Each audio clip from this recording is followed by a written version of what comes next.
अस्सलाम वालेकुम रहमतुल्लाहि वबरकातुहू। आप देख रहे हैं टॉप 10 विद JNM और मैं हूं गुलाम नबी मदनी। दुनिया भर से आज की 10 बड़ी और इंतहाई अहम खबरें जिन पर आज हम बात कर रहे हैं। नाज़रीन किराम, आज 5 जनवरी 2021 है और आज दिन है मंगल का। ये टॉप 10 विद JNM का शाम का बुलेटिन है। खबरों का सिलसिला शुरू कर लेते हैं। जो आज की पहली बड़ी खबर है ये अफगानिस्तान से है। नाज़रीन, अफगानिस्तान के मुख्तलिफ सूबों के अंदर अफगान तालिबान और काबुल फौज के दरमियान शदीद झड़पों का सिलसिला आज भी जारी रहा है। तकरीबन 27 सूबों के अंदर तालिबान और काबुल फौज में खून रेज झड़पें हुई हैं, जिसके नतीजे में 40 से ज़ायद काबुल फौजी हलाक और इसी तरह से 6 टैंक भी तालिबान ने तबाह करने के दावे किए हैं। इसी तरह से सूबा गजनी के अंदर भी NDS के 6 लोगों को तालिबान के ज़राए अबलाग मार डालने का दावा कर रहे हैं। जबकि नाज़रीन अफगान तालिबान के खिलाफ भी काबुल हुकूमत मुतअद्दिद ऑपरेशन के दावे कर रही है। इसके अलावा नाज़रीन अफगान तालिबान के ज़राए अबलाग दावा कर रहे हैं कि मुख्तलिफ सूबों के अंदर कार्रवाइयों के दौरान तकरीबन 20 से ज़ायद काबुल फौजी हथियार डालकर सरेंडर भी हो चुके हैं। इसके अलावा नाज़रीन आप जानते हैं दोहा के अंदर बैनुल अफ़गान मुज़ाकरात का अगला राउंड शुरू हो चुका है और तवक्को की जा रही है कि इसमें कोई नतीजा निकल आएगा और कोई ना कोई एग्रीमेंट हो जाएगा। लेकिन आने वाले नए अमरीकी सदर की हुकूमत पर इन्हिसार है कि वो अफगानिस्तान से अमरीकी फ़ौजों को निकालते हैं या नहीं निकालते। एक ताज़ा रिपोर्ट में इंकशाफ हुआ है कि सूबा लुगर के अंदर एक बहुत बड़ा तकरीबन 24 किलोमीटर पर मुश्तमिल जो अमेरिका का बहुत बड़ा फौजी अड्डा था वो खाली कर दिया गया है और वहाँ से फ़ौजों को निकाल लिया गया है।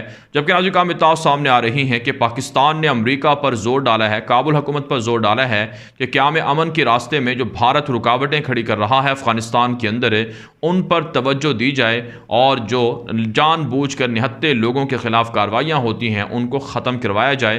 साथ साथ नाज़रीन पाकिस्तान के जाली वीज़े का कारोबार करने वाले मुतअद्दिद जो अफ़गान एजेंट हैं उन्हें गिरफ्तार कर लिया गया है। पाकिस्तान के ज़राए अबलाग बताते हैं कि दरअसल पाकिस्तान का वीज़े के हुसूल के लिए सिर्फ़ और सिर्फ पाकिस्तान की एम्बेसी से रुजू किया जा सकता है या फिर ऑनलाइन पाकिस्तान की जो वेबसाइट्स हैं उनसे वीज़े का हुसूल होता है। लेकिन बहुत से लोग गैर कानूनी धंधे करके अफ़गान शहरियों को लूटते हैं, उन्हें गिरफ्तार कर लिया गया है। आगे बढ़े जो आज की दूसरी बड़ी खबर है ये नाज़रीन भारत और चीन के दरमियान जंग और लड़ाई के हवाले से है। नाज़रीन भारत के आला फौजी हुकाम ने दावा किए हैं कि तमाम के तमाम भारतीय फौजी चाइना के खिलाफ लड़ने के लिए तैयार हैं और उन्हें फैसला कुन ऑर्डर दिया जा चुका है कि चीन के मुतवक्के हमले का भरपूर तरीके से जवाब दिया जाए। साथ साथ नाज़रीन चाइना की जानिब से पहली मरतबा भारतीय सरहदों के करीब जदीद तरीन जंगी हेलीकॉप्टर्स की मशकें की जा रही हैं और मुसलसल भारतीय सरहदों के करीब निचली सतह पर परवाज़ें सामने आ रही हैं, जिसकी वजह से भारत और चीन के दरमियान ताल्लुकात और ज़्यादा ख़राब हो रहे हैं। कहा जाता है नाज़रीन चीन की जानिब से जदीद टेक्नोलॉजी भी इस्तेमाल की जा रही है। पाकिस्तान के साथ जो शाहीन 9 मशकें की गई हैं उसमें भी नाज़रीन इसी तरह के जदीद तरीन जंगी साख्ता जहाज़ इस्तेमाल हुए हैं, जिससे भारत को शदीद तहफ़्फ़ुज़ात हैं। और यही नहीं, नाज़रीन भारत की रियासत आसाम है जहाँ पर बाकायदा चाइना ने अपने जो रेडियो स्टेशन हैं उनके ज़रिए से बाकायदा चीनी ज़ुबान में मुहिम चलाना, प्रोग्राम्स करना शुरू कर दिया है। भारत के हुकाम दावा कर रहे हैं कि चाइना प्रोपेगेंडा मुहिम चला रहा है और भारत की 7 मशरक़ी रियासतों को छीनने की कोशिश कर रहा है। लेकिन चीनी हुकाम इस बात पर पुरुमीद हैं कि उन्हें जल्द कामयाबियाँ मिल रही हैं और मिलेंगी भी, क्योंकि भारत को पसपाई अख्तियार करना पड़ रही हैं और 7 मशरक़ी रियासतें अरुणाचल प्रदेश, नागालैंड, मणिपुर, आसाम और दीगर रियासतें, ये सारी की सारी दरअसल ये चाइना का हिस्सा हैं और उनके साथ मिलने जा रही हैं। इससे नाज़रीन आप मोदी की तबाही और भारत की बर्बादी देख सकते हैं। आगे बढ़े नाज़रीन जो आज की तीसरी बड़ी खबर है ये नाज़रीन भारत के जंगी जुनून के हवाले से है। भारत ने $2.5 अरब मालियत के एक नया बिल मंजूर किया है, बजट की मंजूरी दी है, जिसमें भारतीय एयरफोर्स के लिए जदीद तरीन ट्रांसपोर्ट जो तैयारे हैं वो ख़रीदे जाएंगे। इससे नाज़रीन आप अंदाज़ा लगा सकते हैं कि भारत कितना पैसा आवाम के टैक्सों का लिया हुआ पैसा वो जंगी हथियारों पर सर्व कर रहा है और दूसरी जानब आवाम खत्ते गुर्बत से नीचे ज़िंदगी गुजार रही है, बेरोज़गारी बढ़ रही है। साथ साथ नाज़रीन इत्तला सामने आ रही हैं कि भारत की हुकूमत और भारतीय नेवी दावा कर रही है कि दूसरी मरतबा एक बार फिर कहा जाता है कि दूसरी बार ये मौका आ रहा है कि भारतीय नेवी ज़ेर समंदर जो जदीद तरीन जो एटमी मिसाइल है उनका तजर्बा करने जा रही है, और जल्द इसका बाकायदा तजर्बा हो जाएगा और भारतीय नेवी को ये मिसाइल मिल जाएंगे। भारत का जंगी जुनून भी बढ़ रहा है और साथ साथ अवाम पर जुल्म भी है, किसान सड़कों पर हैं और इसी तरह से गरीब लोगों की तादाद में इजाफा हो रहा है। आगे बढ़े नाज़िर जो आज की चौथी बड़ी खबर है नाज़िर मकबूजा कश्मीर से है। नाज़िर मकबूजा कश्मीर के अंदर 17 महीने भारतीय जारियत के मुकम्मल हो चुके हैं। आप जानते हैं 5 अगस्त 2019 को आर्टिकल 370 ख़त्म किया गया था, जिसके बाद कश्मीर में जुल्म हुआ, बुनियादी इंसानी हकूक़ छीने गए और निहत्ते कश्मीरियों पर मजालिम की इंतहा कर दी गई। आप जानते हैं श्रीनगर के अंदर गुज़श्ता दिनों वाक़या पेश आया था। 3 जो तलबा थे उनको शहीद किया गया था, उनकी डेड बॉडीज़, उनकी लाशें भी हवाले नहीं की जा रही हैं। वो रसा ने एहतजाज जारी किया हुआ है और पाकिस्तान की जानिब से बाकायदा आलमी बरादरी से नोटिस लेने का मुतालबा किया गया है। पाकिस्तान ने भारत पर प्रेशर डाला है कि जो लवाहिकीन हैं जिनको फेक इनकाउंटर के अंदर शहीद किया गया है, उनके लवाहिकीन को वो रसा को उनकी मैयतें वापस करनी चाहिए। ये भारत की गैर अखलाकी गैर कानूनी हरकत है। आप जानते हैं फेक इनकाउंटर के अंदर, जाली इनकाउंटर के अंदर भारत निहत्ते कश्मीरियों को शहीद करके दूर दराज गढ़ों के अंदर फेंक देता है, जिससे आप भारत की इंसानियत की दुश्मनी या आप कह सकते हैं मुसलमानों के खिलाफ है तौहीन अमीज़ रवैया देख सकते हैं। साथ साथ नाज़िर काम मीर वाइस उमर फ़ारूक समेत दीगर बहुत से कायदीन हैं हुर्रियत पसंद, जिनको घरों के अंदर नज़रबंद किया हुआ है, उनकी रिहाई के लिए कश्मीर भर के अंदर मुजाहरे हो रहे हैं। इसके अलावा नाज़िर काम भारत की जानिब से बुनियादी सहूलियात नापेद हैं और कश्मीरी लोग बहुत सी मुश्किलात का सामना कर रहे हैं। आगे बढ़े नाज़िर काम जो आज की 5वीं बड़ी खबर है ये पाकिस्तान से है।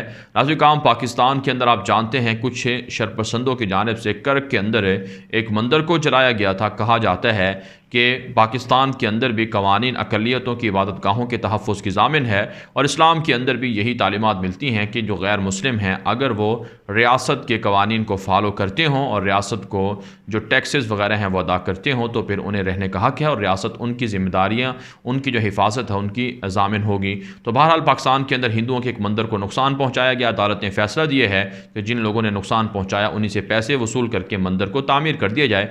इससे नाज़िर काम भारत का वो दावा कि भारत के अंदर अक़लियतों पर जुल्म नहीं होता, पाकिस्तान के अंदर होता है, इससे आप आसानी फ़र्क समझ सकते हैं। मुसलमानों की मसाजिद को भारत के अंदर जलाया जाता है, गिराया जाता है। दिल्ली के अंदर कितनी मसाजिद को जलाया गया फसादात के नाम पर, लेकिन आज तक उन मसाजिद को तामीर नहीं किया गया और ना ही शरपसंदों को गिरफ्तार करके सज़ा दी गई है। इससे आप फ़र्क वाज़ेह तौर पर समझ सकते हैं। साथ साथ नाज़िर काम पाकिस्तान का सूबा है खैबर पख्तूनख्वा, वहाँ एक आला और शानदार जो हुक्म है वो वज़ीर आला की जानिब से जारी हुआ है, जिसमें सूबे भर के जितने भी आइम्मा किराम हैं, मसाजिद के उलमा किराम, खुतबा, उनके लिए बाकायदा माहाना मुआवजा मुकर्रर किया गया है। अच्छी बात है। रियासत की ज़िम्मेदारी है कि वो इस्लामी तालीमात के लिए जो उलमा किराम हैं, मुदर्रिसीन हैं और इसी तरह से आइम्मा किराम हैं, खुतबा हैं, उनके लिए बाकायदा जो तनख्वाहें हैं उनका बंदोबस्त करें, उनको बाकायदा सहूलियात दी जानी चाहिए। मसाजिद और मदारस के लिए जो बिजली के बिल हैं और दीगर जो यूटिलिटी बिल्स हैं वो पे करने चाहिए और ये इस्लामी रियासत का बुनियादी तौर पर यह हक भी बनता है। इसके अलावा नाज़िर काम एक और ख़बर सामने आ रही है। पाकिस्तान के फ़ॉरेन ऑफिस की जानिब से एक बयान जारी हुआ है जिसमें गल्फ़ के ममालिक के दरमियान जो इख्तलाफात थे वो हल हुए हैं, उसको सराहा गया है और पाकिस्तान का उम्मत मुस्लिमा के इत्तेहाद के लिए मुश्तरका तौर पर कोशिशें जारी रखने का ऐलान किया गया है। आगे बढ़े नाज़िर काम जो आज की छठी बड़ी खबर है ये नाज़िर काम सऊदी अरब से है। आप जानते हैं सऊदी अरब के अंदर आज अरब लीग का इजलास शुरू हुआ है और आज उसका पहला रोज़ था। सऊदी अरब के अंदर मुख्तलिफ खलीजी ममालिक से तमाम जो खलीजी सरबराहान हैं, आला ओहदों पर फाइज शख्सियात हैं, वो खुसूसी तौर पर रियाज़ पहुँची हैं और उन्होंने अरब लीग के इजलास में शिरकत की है। नाज़िर काम इस मौके पर पहली मरतबा देखा गया है 3.5 साल के बाद कि कतर के बादशाह तमीम हमद सानी भी खुसूसी तौर पर सऊदी अरब पहुँचे हैं। सऊदी अरब और कतर के दरमियान 3-3.5 साल से ताल्लुकात ख़राब थे। सऊदी वली अहद मोहम्मद बिन सलमान ने खुसूसी तौर पर कतर के बादशाह का खुद इस्तकबाल किया और कहा जाता है कि इसमें पाकिस्तान के जनरल राहील शरीफ, जनरल बाजवा और इसी तरह से दीगर पाकिस्तान के आला हुकाम समेत कुवैत, तुर्की और दीगर मुल्कों का किरदार शामिल है। सुलह करवाई गई और नाज़िर काम इस मौके पर अरब लीग के जितने भी हुक्मरान थे, ज़िम्मेदार थे, सरबराहान थे, उन सब ने इत्तिफ़ाक़ किया है कि गल्फ़ के अंदर स्टेबिलिटी को करने के लिए या उसे जारी रखने के लिए मुश्तरका तौर पर फ़ैसले किए जाएंगे और खलीजी ममालिक के अंदर जो दुश्मन हैं उनके खिलाफ मुश्तरका तौर पर लड़ाई की जाएगी। नाज़िर काम मुसलमानों के दरमियान सुलह होनी चाहिए, इख्तलाफात हो सकते हैं लेकिन लेकिन इन इख्तलाफात को जंग के दहाने तक पहुँचाना ये दरअसल मगरब का वतीरा रहा है और मगरब इसराइल और दीगर मुल्क साजिशें करके मुसलमानों को आपस में लड़ाते रहते हैं। इसलिए ईरान के साथ भी सुलह होनी चाहिए और ईरान को भी चाहिए कि वो प्रॉक्सी वार से बाज आ जाए। आगे बढ़े नाज़रीन काम, जो आज की 7वीं बड़ी खबर है, ये नाज़रीन काम ईरान से है। ताज़ा तरीन रिपोर्ट सामने आ रही हैं कि ईरान ने तारीख में पहली बार ड्रोन तैयारों के लिए जंगी मशकें शुरू कर रखी हैं। पहली बार ड्रोन तैयारों के ज़रिए से जंगी मशकें की जा रही हैं, क्योंकि ड्रोन तैयारों के ज़रिए से अमरीका ने जनरल कासिम सुलेमानी को बगदाद एयरपोर्ट पर टारगेट किया था। इसके बाद ईरान ने भी ख़तरनाक ड्रोन टेक्नोलॉजी हासिल कर ली है और अमरीका और इसराइल को टारगेट करने के लिए ड्रोन तैयारों के ज़रिए से मशकें की जा रही हैं। साथ साथ नाज़रीन काम, ईरान से खबर सामने आ रही है कि यूरोपीय मालिक और अमरीका का ये जो इल्ज़ाम है यूरेनियम की अफजूदगी के हवाले से, ये जो तनकीद है, इसे ईरान ने मुस्तरद किया है। ईरान का दावा है कि जौहरी हथियार बनाए जाएंगे, जौहरी टेक्नोलॉजी हासिल की जाएगी और यूरेनियम की अफजूदगी पर यूरोप को, अमरीका को एतराज़ नहीं होना चाहिए। साथ साथ नाज़रीन काम, ईरान की जानिब से जनूबी कोरिया के बाहरी जहाज़ को जो ऑयल से लदा हुआ है, पेट्रोल से लदा हुआ है, उसे पकड़ा गया है और कहा जाता है कि जनूबी कोरिया के अंदर $7 अरब से ज़ायद के असासे थे ईरान के। अमरीका के कहने पर जनूबी कोरिया ने वो असासे मुंजमद किए हैं, जिसकी वजह से ईरान और जनूबी कोरिया के दरमियान इख्तलाफात बढ़े हैं। अब एक इंतहाई आला सतही डेलीगेशन जनूबी कोरिया से तेहरान पहुँचा है, जो तेहरान के हुकाम के साथ डायलॉग कर रहा है, मुज़ाकरात कर रहा है, ताकि इससे ऑयल टैंकर को, जिसमें बहुत भारी मिकदार में पेट्रोल वगैरह मौजूद है, उसे रिहा करवाया जा सके। आगे बढ़ी नाज़रीन, जो आज की 8वीं बड़ी खबर है, ये इसराइल और फ़लस्तीन से है। नाज़रीन, ताज़ा तरीन रिपोर्ट्स मौसूल हो रही हैं कि इसराइली फ़ौज पर मुजाहिदीन ने, फ़लस्तीनियों ने बड़ा हमला किया है, जिसके नतीजे में मुतअद्दिद इसराइली फ़ौजी ज़ख्मी हो चुके हैं। कहा जाता है कि इसराइल निहत्ते फ़लस्तीनियों पर जुल्म करता है और रद्द-ए-अमल के तौर पर फ़लस्तीनी भी जो निहत्ते हैं वो बदला लेने के लिए इसराइली फ़ौज पर हमले करते रहते हैं। इसके अलावा नाज़रीन, इसराइल ने यूनान के साथ तकरीबन $2 अरब मालियत का एक डिफेंस प्रोजेक्ट या डिफेंस एग्रीमेंट साइन किए है। कहा जाता है कि इसराइल यूनान की मदद कर रहा है, यूनान को असलहा फ़रोख्त कर रहा है, हथियार दे रहा है, ताकि तुर्की के ख़िलाफ़ यूनान की जंग करवाई जाए और यूनान को तुर्की पर हमले के लिए उकसाया जा रहा है। और यही साजिश नाज़रीन यूरोपीय ममालिक की भी है कि यूनान और तुर्की के दरमियान जंग हो, ताकि तुर्की कमज़ोर हो जाए। तुर्की की जानिब से कहा गया है कि इसराइल इस तरह की साजिशें करने से बाज रहे। तुर्की इन साजिशों को करीबी तौर पर देख रहा है और अच्छी तरह से देख रहा है, मॉनिटर कर रहा है, और इसका वक्त आने पर इसराइल को भरपूर तरीके से जवाब दिया जाएगा। साथ साथ नाज़रीन, गल्फ़ ममालिक की बाहमी सुलह पर इसराइल के अखबारात के अंदर मुतनाज़ा प्रोपेगेंडा मुहिम शुरू है कि गल्फ़ के ममालिक आपस में एक क्यों हो रहे हैं। इससे इसराइल को एक तरह से फिर से ख़तरा लाहिक है और इसराइल जो अरबों के साथ डील कर रहा है वो एक तरह से नाकाम होती हुई नज़र आ रही है। आगे बढ़े नाज़रीन, जो आज की 9वीं बड़ी खबर है, ये नाज़रीन तुर्की से है। ताज़ा रिपोर्ट सामने आ रही हैं कि तुर्की के वज़ीर ख़ारजा ने लीबिया के हम मनसब से फ़ोन पर बातचीत की है। लीबिया के अंदर तुर्क फ़ौजें कामयाबी से ऑपरेशन कर रही हैं बागी हफ्तर के ख़िलाफ़ है। लीबिया की स्टेबिलिटी, लीबिया के अंदर अमन और इसी तरह से इत्तेहाद के लिए तुर्की ने अपने किरदार को जारी रखने का ऐलान किया है। साथ साथ नाज़रीन, तुर्की की मईशत तरक्की कर रही है। रिकॉर्ड जो हदफ था वो हासिल किया गया है। एक्सपोर्ट का $180 अरब से ज़ायद की चीज़ें एक्सपोर्ट की गई हैं। सिर्फ जो तुर्की की बनी हुई कालीनें हैं उनको तकरीबन, उनकी जो एक्सपोर्ट की रकम है, हुजम है, वो तकरीबन $2.5 अरब तक बनता है, जो एक रिकॉर्ड इजाफा है। साथ साथ नाज़रीन, तुर्की की जानिब से कहा गया है कि शाम के अंदर तुर्क फ़ौजें वहाँ पर निहत्ते लोगों को, या इसी तरह से आप कह सकते हैं जो मफलूकुल हाल हैं, गरीब शामी हैं, उनके दरमियान चीज़ों को तकसीम कर रहे हैं। ज़रूरियात ज़िंदगी को तकसीम किया गया है, खैमे तकसीम किए गए हैं और इसी तरह से तुर्की की जानिब से शाम के अंदर बाकायदा घर भी बना कर दिए जा रहे हैं। साथ साथ नाज़रीन, तुर्की से एक और ख़बर यह भी है कि वहाँ पर मुताद्दिद कुछ बागियों को और दाइश के कारिंदों को गिरफ्तार किया गया है।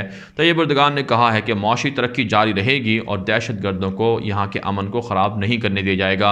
आगे बढ़े नाज़रीन, जो आज की 10वीं बड़ी खबर है, ये मिस्र से, इटली से और ट्यूनिस से है।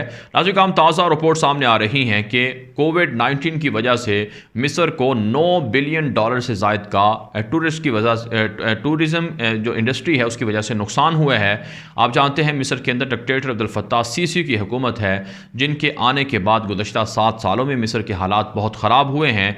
एक तो इस्लाम पसंदों पर जुल्म हुआ है, दूसरा वहाँ पर मिस्र के अंदर इकॉनमी ख़राब हुई है क्योंकि प्रॉक्सी वार के अंदर मिस्र भी शामिल है, तुर्की के साथ ताल्लुकात ख़राब करने में और इसराइल का साथ देने में और लीबिया के अंदर बदअमनी को फ़रोग़ देने में, सूडान के हालात ख़राब करवाने में, यमन के और गल्फ़ मालिक के अंदर साजिशें करवाने में मिस्र के डिक्टेटर अब्दुल फत्ताह सीसी का पूरा हाथ रहा है, जिसकी वजह से वहाँ की इकॉनमी ख़राब हो चुकी है। फिर नाज़रीन काम मिस्र और इटली के दरमियान भी इख्तलाफात हैं क्योंकि इटली के एक मशहूर शख्स को कहा जाता है कि मिस्र के अंदर मारा गया है, जिसके बाद इटली ने मिस्र को असलहा फ़रोख्त करने से इनकार कर दिया है। इसके अलावा नाज़रीन काम ट्यूनिस से खबर यह है कि पहली मरतबा वहाँ ख़वातीन को फ़ौज में शामिल करने के हवाले से बाकायदा बिल मंजूर करवाया जा रहा है। हाल नाज़रीन काम दुनिया भर से थी आज की 10 बड़ी खबरें। इन खबरों के हवाले से आपकी क्या राय है? अपनी राय कॉमेंट के जरिए से ज़रूर हम तक पहुँचाएँ। मज़ीद खबरों के लिए आप हमारे ट्विटर अकाउंट दुनिया मेरे आगे और ग़ुलाम नबी मदनी फॉलो कर सकते हैं। आज के लिए इतना ही, इजाज़त दीजिए। अल्लाह हाफ़िज़।